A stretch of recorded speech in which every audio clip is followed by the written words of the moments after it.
Okay, hold up. There we go. Okay, so here's the only issue with Restream. It always leaves the title of the last one I did, and of course I forget to change the title. However, today's topic is going to be on coping mechanisms during the holiday time.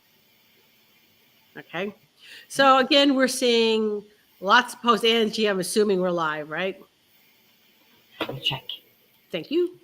So we're going to talk about coping mechanisms for the holidays. I'm seeing again a lot of posts about people who are coming into shops and they're screaming and yelling, calls that are coming in at 11 o'clock at night. I want to talk about a couple of those things, right?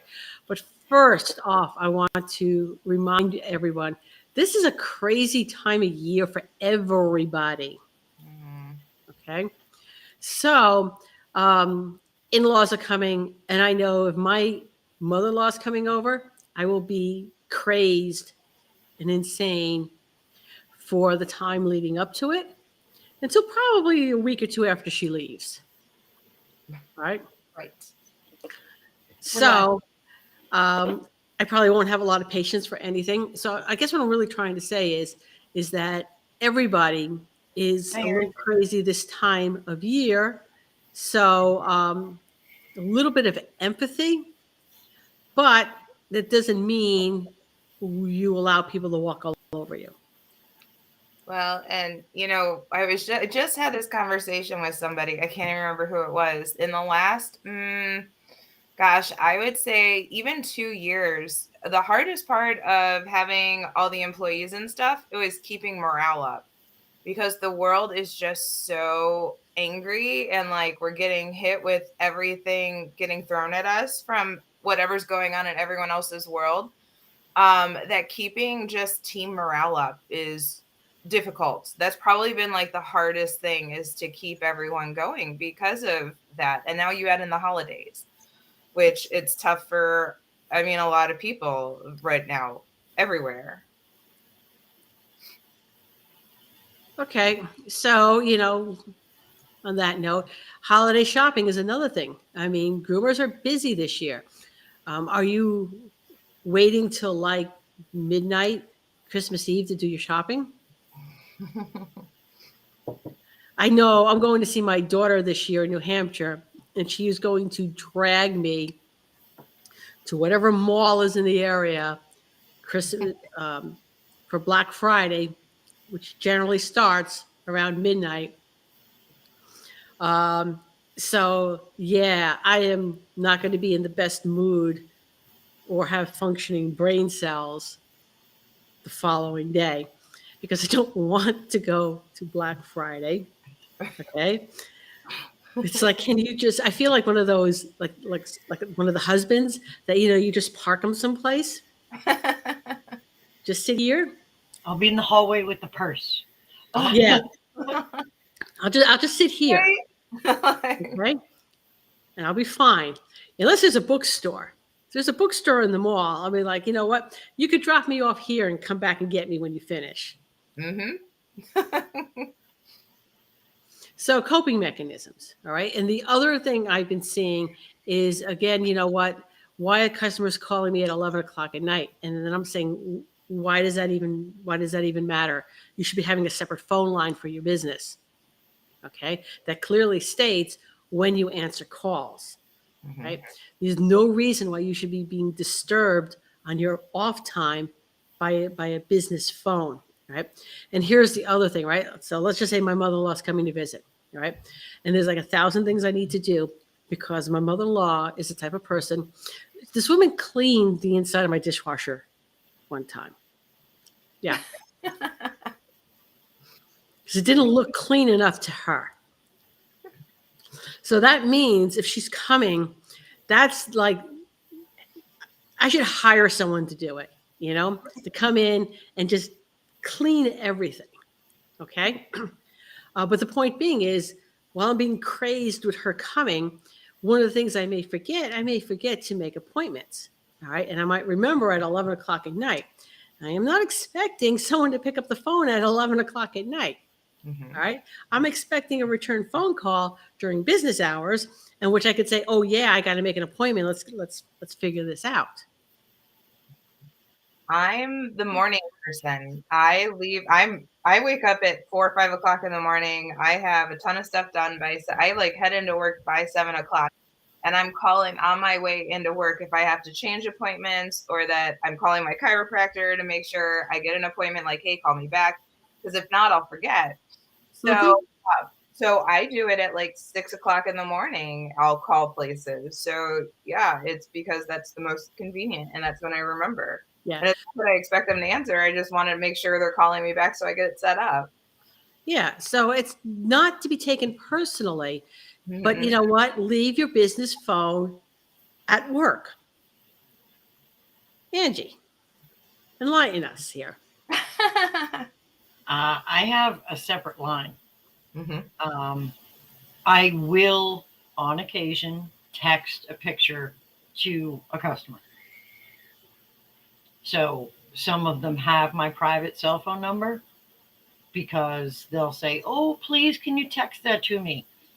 And if they're an older person and I can't airdrop it, that's what I prefer to do, is just airdrop it. That way they're not getting my phone number. It just goes in their photos. But I have had customers that have called that line at 3:30 in the morning. And I'm not picking up. I'm awake, but I'm still not picking up. But yeah, if it's my brother at 3:30 in the morning, I'm going to pick it up because I figured there's a reason he's calling me. And if the reason he's calling me is, I wanted to have a chat. Oh, okay. Because like me, he's like a 3-4 hour a night sleeper. So, all right. So what's going on? Yeah. Mary knows. She's like, oh my God, it was like what, 12:30 there? I'm like, yeah, it's early. I think I was up late one day, and late for me was like around midnight. And I noticed at midnight Pacific time, Angie was posting something on Facebook. And I'm like, what the hell? Yeah. I sleep like 3-4 hours a night. Uh-huh. That's just, and it's been that way my whole life. I'm not a good sleeper. All right. So let's talk about again, the coping mechanisms. How do you handle, first of all, let's talk about how do you handle people coming in that are literally over the top? Well, it depends on over the top. There's different styles of over the top. I mean, I had a customer that was rude to my receptionist and assistant, Angie. And yes, there are two Angies. For those that don't know, my assistant's name is Angie. And so she was rude. She had her running back and forth because she wouldn't come up to the desk. So she's sitting in the waiting room. Okay. And I have her dog in the picture room. And she's like, oh, I want my next appointment. And so Angie said, okay, so same amount of weeks? Yes. And so she came back and she's like, oh, well, I didn't want Monday. Okay. And she goes back and she's like, oh, I can do this. That's too far out. And Angie's like, well, can you come to the desk? Now, mind you, Angie had back fusion surgery. So she's like fresh out of a wheelchair. And this woman has got her running back and forth and back and forth. And so I came out and she was like dismissive and rude to Angie. And she's like, oh, I'll just wait till Angie gets out here and she can make the appointment. And I heard this when I was coming around the corner. And I was like, excuse me, Angie handles all my scheduling. And if you want an appointment, she's the wheel you've got to grease in order for that to happen. I don't do my scheduling. I have no idea what I'm doing tomorrow. She knows everything I'm doing tomorrow. So if you want a good appointment, she's the one you got to be nice to. And she was like, oh, well, and I said, I can give you a list of other grooming salons in town. And I literally whipped out the list. And I said, maybe they'd be somebody on here that can accommodate you. And she was like, what? No, no, no, no, no. And I said, oh, well, maybe you can come on over and work something out with Angie then.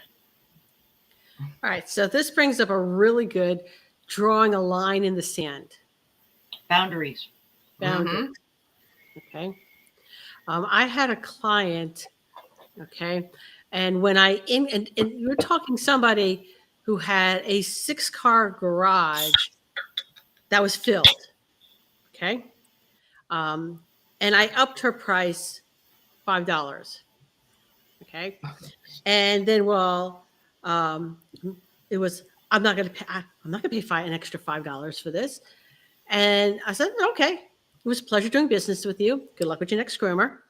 And she goes, no, no, no. I meant that maybe I wouldn't want another $5 increase. This is fine.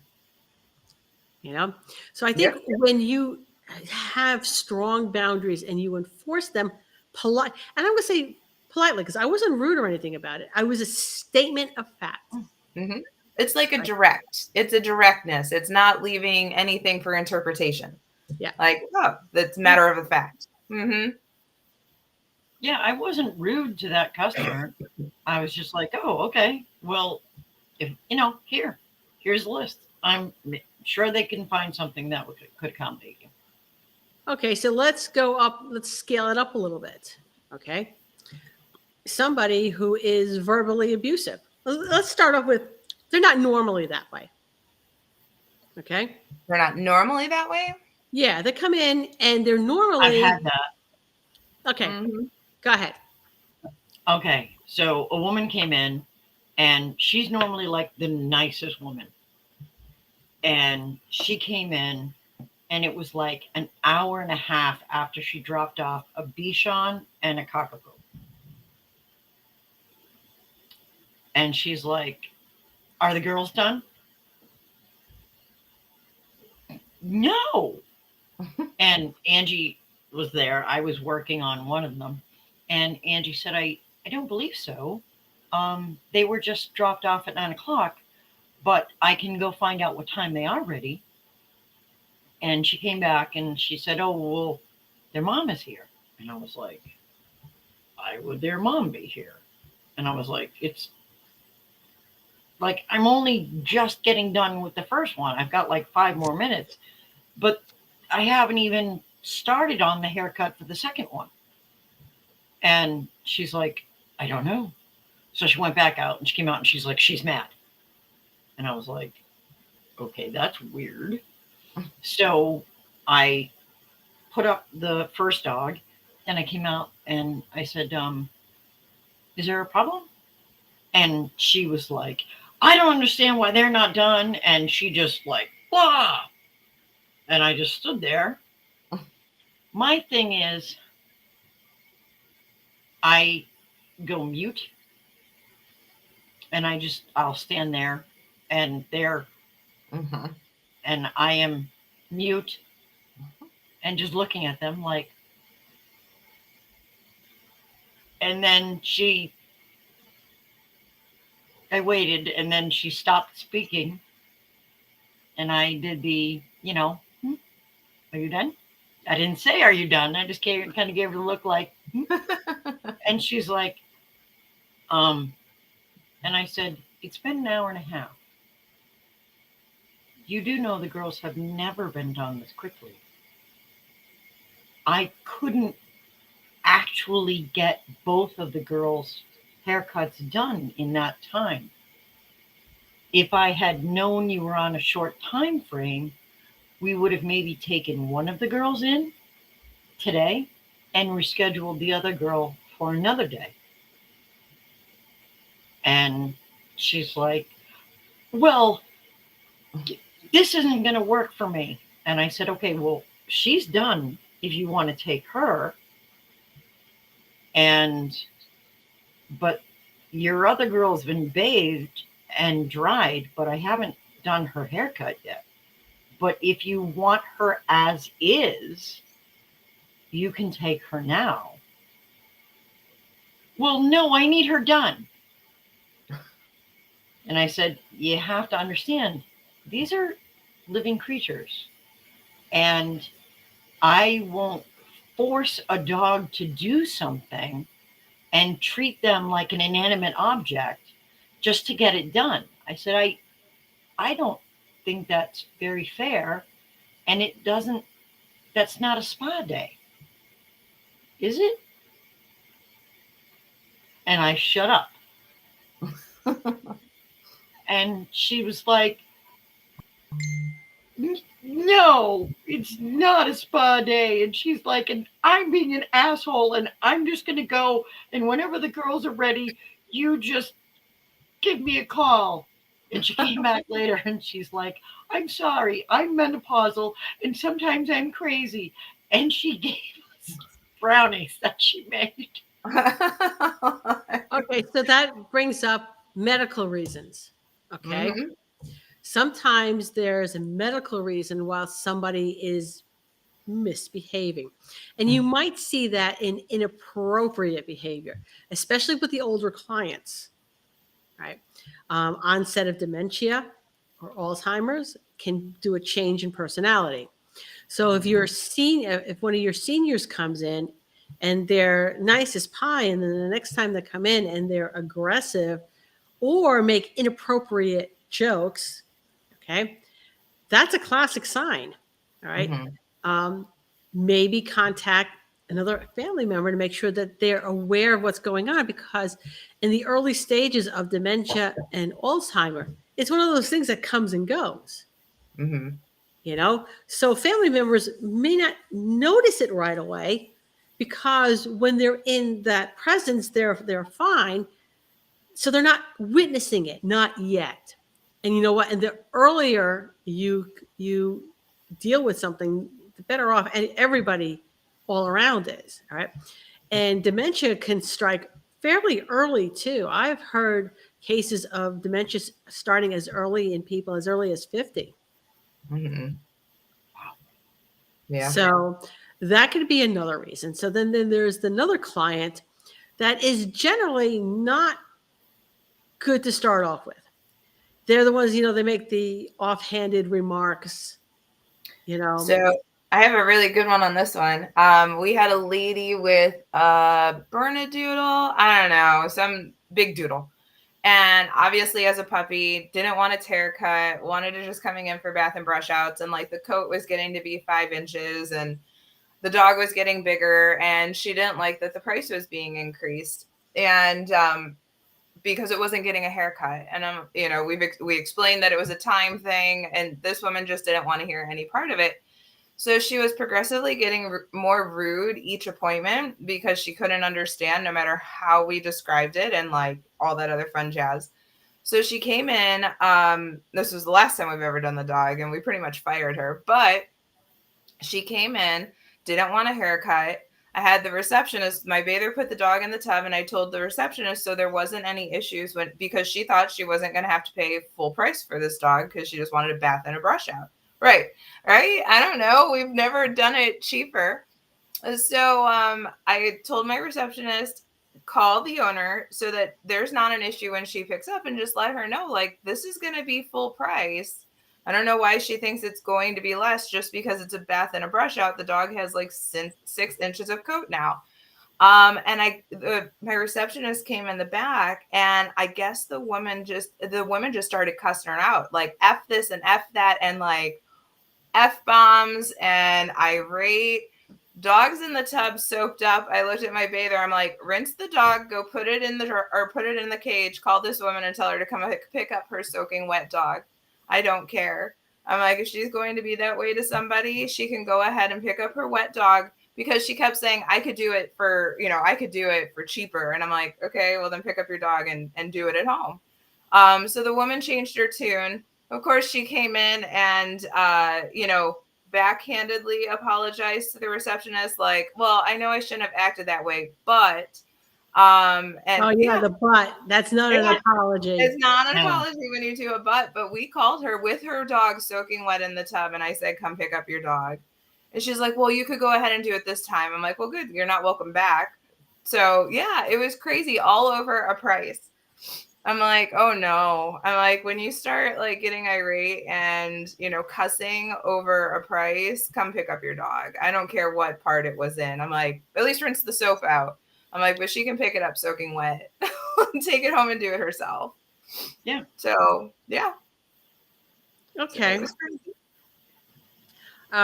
Then the next type of client is one that you cannot reason with. Okay. They're coming in, they are threatening. So this is going past verbal abuse. They're threatening, or they're saying they're not going to pay. Okay. So Angie. Okay.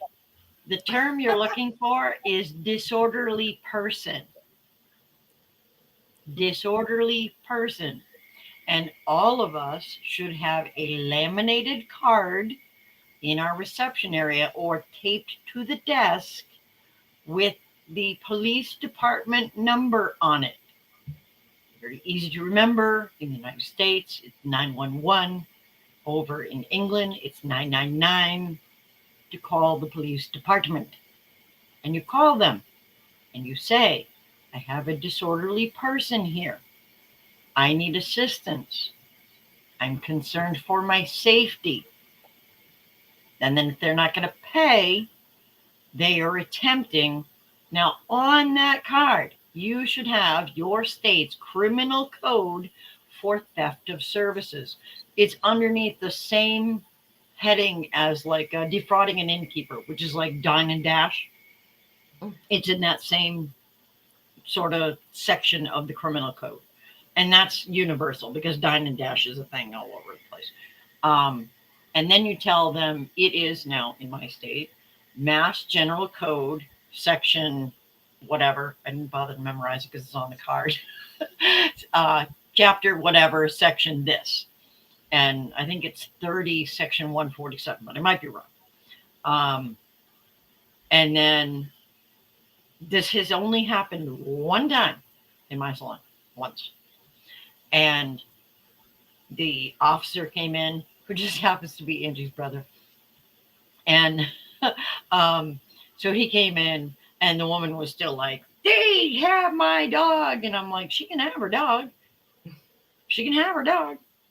But she's trying to not pay the bill, which is theft of services. I'm happy to give her her dog. I was just waiting because in fear for my safety, I didn't want to walk around the counter and have to go by her to go get her her dog. I'll be happy to get her a dog now that you are here. And I went and I got the dog and I brought it out. And she grabbed the leash out of my hand. And then she starts. And I was just like, oh, now you done it. And so he's standing right there and he's like, ma'am.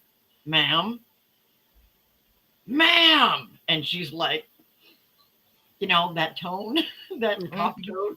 And you saw her whole body just vibrate. And she's like, why are you yelling at me? And he's like, if you don't calm down, she's going to end up keeping the dog here until animal control can take it to the shelter because you're going to go to jail.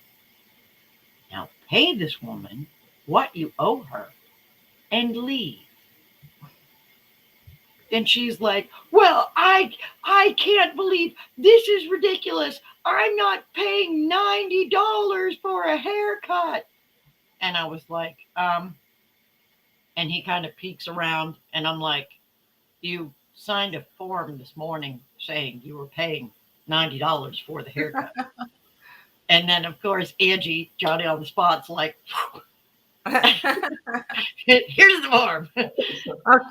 Okay, so this brings up a good point about paperwork, signed paperwork, estimates, all right, of what it is somebody is, what you're doing, how much the bill is.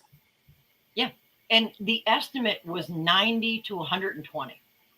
I was like, it's only $90. And she was like, blah! And I was like, you. And so anyway, he was like, pay the bill and then leave. And she was like, and he's like, ma'am. And she's like, fine. She gets her checkbook out and he's like, no, no, no, no, no. Pay her in cash, then leave. She's like, well, I was going to, and he gave her that look. You know the look, the look. And she just whipped out 100, threw it across the front counter, and stormed out. And then 2 weeks later, called for another appointment. And she's like, hold. She's like, please hold. Click. And then she ran the phone to me and she's like, what do I do? And I was like, hi, this is Angie, the groomer.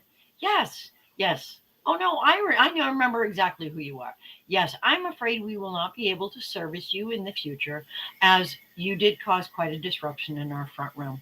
I thank you very much for your past service and I hope you have a great day. Click. Okay, again, that's a statement. It's not a discussion. No, It's a statement. there was nothing else to be said. Okay, but it's a statement. Yep. All right. So there's no when we're dealing with clients, especially this time of year, you need to remember that you're making basically declarative statements. All right. There's no question about it. There's no wiggle room in there. You have to be really clear and to the point. All right. Yep. Yep. Yeah. There was nothing else to say. I'm Right. not taking your appointment. Bye. Yeah. That was it. There was nothing else to comment on. I wasn't All right. going to debate anything with her. All right. So again, now moving it along to coping. Okay. So you're tired, right? And you're coming home, and now you still have to cook for dinner.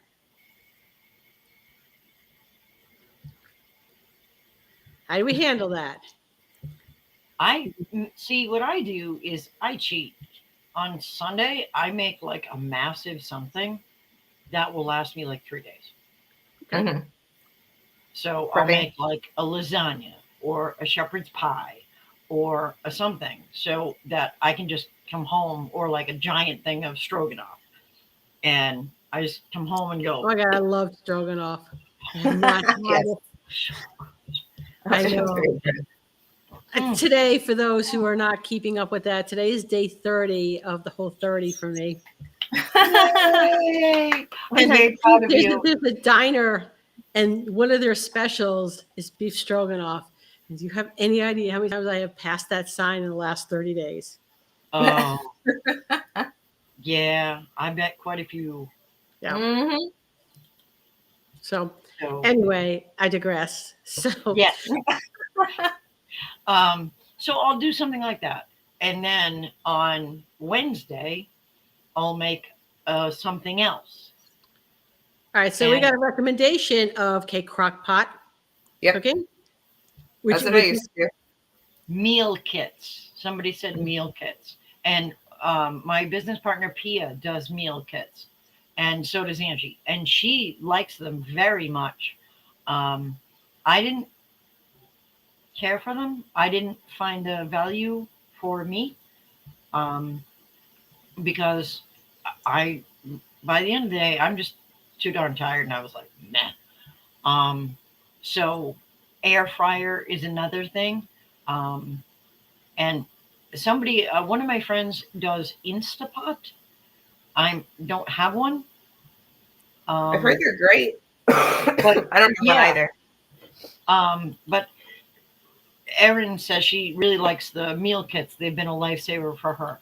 So there's a number of different options: meal kits, air fryer. Kids and husbands can cook crock pot cooking. I really like the crock pot cooking. Turkey in gravy in a crock pot, and then you just throw it over bread. Yeah. And easy peasy, and the mini can of peas, supper. And yeah, good stuff. So there's a lot of different options that we can utilize. So you don't necessarily have to cook the day you get home after you had a long day. And like, I know there's got to be more than me. My schedule is the same all year round. I don't have, it's not crazier in December. Right. In February and January, it's exactly the same. It's Mhm. crazy all the time. Yeah. And I know I'm tired. One of the supermarkets by me, they chop up a selection of vegetables and they put it into like a little kit, you know. And those have been, especially the past 30 days, has been really a lifesaver. And so I'm not buying vegetables and then tossing them because I'm not using them. I like Right. the little selections that they put together so that, you know, it's whatever seasonal stuff is there. And I'm able to have a nicer selection of vegetables without like cutting them up myself. So there's a little time saver there. Right. Oh, the rotisserie. I love my rotisserie. I'll get a turkey breast, and it's a Ronco rotisserie, and I've had it for, my God, probably 15 years. And I'll get like a 6-pound turkey breast and literally just go stick it on the skewer, put it in the thing, and they're not kidding. Set it and forget it. I go 90 minutes. See you later. And I walk out of the kitchen. I come back like 87 minutes later. I hit pause. I stick the thermometer in it and go, it's almost done. Put it on, continue, walk out of the room. It goes ding. I come back. I stick the thermometer in and go, yeah, it's done. Literally, dinner is served, and you've got food for 3 days. Mhm. But I'm one of those weirdos. I don't mind eating the same thing 3 days in a row. I don't care. I don't either. I'm okay with that. Yeah. So, yeah. Everybody's like, no. So then you just prep on Sundays and you do your small meals for a few days out. Yeah. So, Yeah, So you don't have to. you know what? On a stretch, okay, Thanksgiving, I can do turkey for a week. I can do that. Okay. But any other time of the year, no. If I'm having the same meal 2 days in a row, I'm looking at it the second day and I'm going, eh. oh, see, I can eat the same thing every day for forever and not even care. Yeah. It's food. Mhm. Which, the only reason I'm eating is because I'm not going to get a headache. Otherwise, it's like a waste of time to me. Okay. This All is right. a time I hate it. All right. So we will not be here next week because it is just a little bit too close to Thanksgiving. Plus, I plan to be on a plane heading out to the Northeast. All right. And Warm. thoughts and prayers for no snow. I will be landing in Boston. I will wave to you from the airport. Okay, yeah, as you're flying over, just give me a wave. Yeah. It's cold here, just so you know. I can do cold. I know how to do layers. Okay, Okay. you're gonna need them. It's supposed to snow a little bit tomorrow. Yeah, it's snowed a little bit in Connecticut today, but as long Okay, as the snow holds until after I get back here, well, we're just getting, it's just the dusting, but it is in the 30s. dusting is fine. Okay, maybe a dusting to make the trees look pretty. Yeah, I can do that. Okay, but I'll be up in New Hampshire too, so Yeah, that's a little colder, a little snowier. So yeah. So no. I know how to do layers. Don't worry about that. bring some nice fuzzy socks. Yeah, trust me. I will be well prepared for that. Okay, so we will see everybody in 2 weeks. Okay. Maybe I might be in a turkey coma still by then. I don't know. Well, I think we're all going to be somewhat in a turkey coma, but Yes. All Very right. much. See everybody in 2 weeks. Bye. bye.